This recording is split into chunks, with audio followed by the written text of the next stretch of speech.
और अब एक और अहम खबर, कांग्रेस के विधायक हैं अशोक अरोड़ा।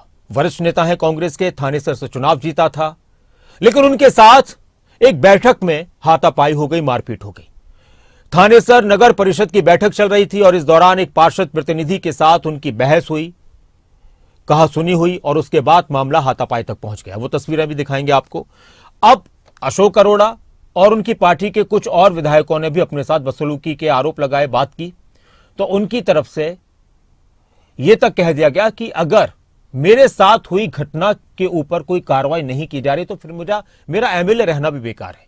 और इसी सिलसिले में कांग्रेस का एक प्रतिनिधिमंडल हरियाणा के विधानसभा स्पीकर हरविंद्र कल्याण से मुलाकात करने के लिए पहुंचा। इस दौरान उनके साथ कांग्रेस विधायक आफताब अहमद भी थे, कांग्रेस के और भी कई नेता थे। स्पीकर को ज्ञापन सौंपा, अपने साथ हुई घटना के बारे में कार्रवाई की उन्होंने मांग की और यह भी कह दिया कि अगर ऐसा नहीं होता है, कोई कार्रवाई नहीं होती है, तो मैं इस्तीफे की पेशकश करता हूं। क्या कह रहे हैं अशोक अरोड़ा, वो भी आप सुनिए।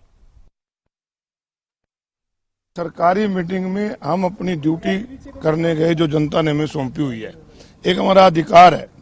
और उसमें क्या हुआ कि जो लोग मीटिंग में नहीं बुलाए गए थे और एक लेटर बकायदा निकला था कि आउटसाइडर कोई अलाउ नहीं है, उसके बावजूद वो बैठे थे और उन्होंने जो दुर्व्यवहार मेरे साथ किया वो आप सबने वीडियो में देखा, मैं दोबारा दोहराने की जरूरत नहीं। तो मैंने तो स्पीकर साहब से यही कहा है कि अगर हम लोगों के अधिकारों के लिए वहां जाते हैं, लोगों की लड़ाई लड़ते हैं और वहां अधिकारों की लड़ाई लड़ते समय अगर हमारे को ही लोग इस प्रकार से दुर्व्यवहार करेंगे, हमारे को गालियां देंगे, हमारे ऊपर हाथ उठाने का प्रयास करेंगे, तो अगर इनके ऊपर कोई कार्रवाई आप नहीं करोगे तो फिर हम जब अपनी लोगों की अधिकारों की रक्षा नहीं कर पाते तो फिर हमें एमएलए बन रहने का भी कोई अधिकार नहीं। मैं तो आपसे यही कहूंगा कि इनके खिलाफ कार्रवाई करो या मेरे को कह दो इस्तीफा, तो मैं इस्तीफा दे दूंगा।